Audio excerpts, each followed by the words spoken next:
All right, welcome to today's Explainer. We're diving into a concept today that is, honestly, it's going to bend your mind a little bit. We're exploring the wild premise of human consciousness migrating completely away from the physical world and straight into a boundless, infinite digital grid. I know, it sounds like pure science fiction, like we're plugging straight into the Matrix or Ready Player One. But as we unpack the source material today, you're going to see just how structured, logical, and maybe even inevitable this whole migration might actually be. So what if virtual reality replaces real life? Usually when we picture humanity abandoning the physical world, we imagine some sudden apocalyptic disaster, right? Like a barren wasteland forcing us all underground or out into the stars. But the research points to something way more surprising. This shift isn't going to happen because of a dystopian nightmare. It's going to happen because of a slow, irresistible realization that baseline physical reality is just an unnecessary bottleneck. We aren't going to flee reality because it's terrible. We're going to leave it behind because the alternative is fundamentally unconstrained. Okay, let's dive into this. Imagine waking up in your standard, cramped, physical bedroom. You know the drill. Maybe there's laundry on the floor, the lighting is kind of dull, and you've got a stiff neck from a bad mattress. Now imagine putting on a neural interface. In a split second, your senses are completely flooded. You step into a reality where physics itself is completely fluid and endlessly customizable. You want your morning sky to be a sweeping violet nebula? Done. The limitations of geographic distance, physical space, literally even gravity, they just completely vanish. When the digital simulation becomes that much more beautiful and reactive than our physical environment, the real world just gradually gets abandoned. Section 1. The Virtual Economy, Moving Beyond Physical Manufacturing. A migration of this magnitude permanently alters the entire foundation of the global economy. First up, we hit zero marginal cost. The exhausting struggle of the physical world, buying expensive land, managing heavy supply chains, it completely evaporates. It's replaced by digital abundance. Second, we enter the ultimate creator economy.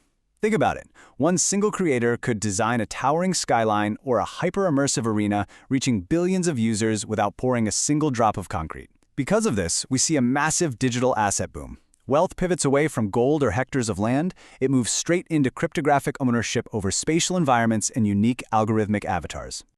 Now, what's really interesting about this slide is this concept of cognitive real estate. This is the new economic frontier, and it's focused exclusively on digital assets, experiential design, and virtual spatial environments rather than physical property. The future of property isn't about owning a piece of dirt, it's about owning attention and experience. That exhausting, cutthroat struggle for brick-and-mortar storefronts, it completely evaporates when an infinite perfect space can be generated with just a few lines of code. It's a real game changer. Section 2. A total paradigm shift. Terrestrial versus virtual living. And this brilliantly illustrates how every single dimension of daily human life undergoes an absolute, irreversible restructuring. Just look at the direct contrast here. Terrestrial reality is defined by unforgiving biology. We're talking illness, aging, gravity constantly pulling us down.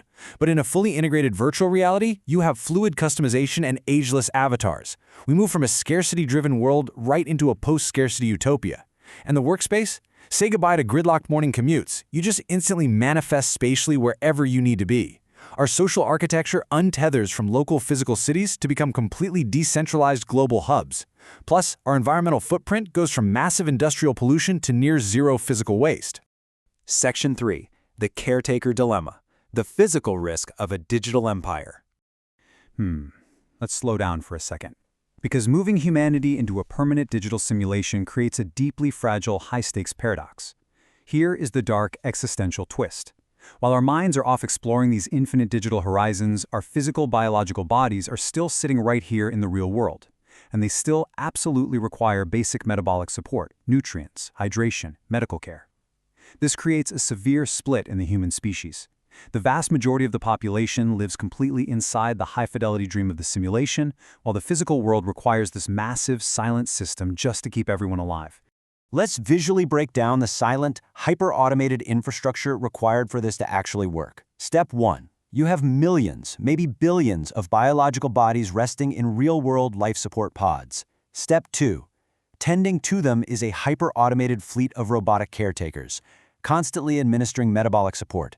And step 3, above it all, automated power grids are humming, maintaining the global server matrix, often completely in the dark, since human eyes no longer need the light. It's this incredibly complex machinery designed for one single purpose: keeping our physical bodies alive while we dream.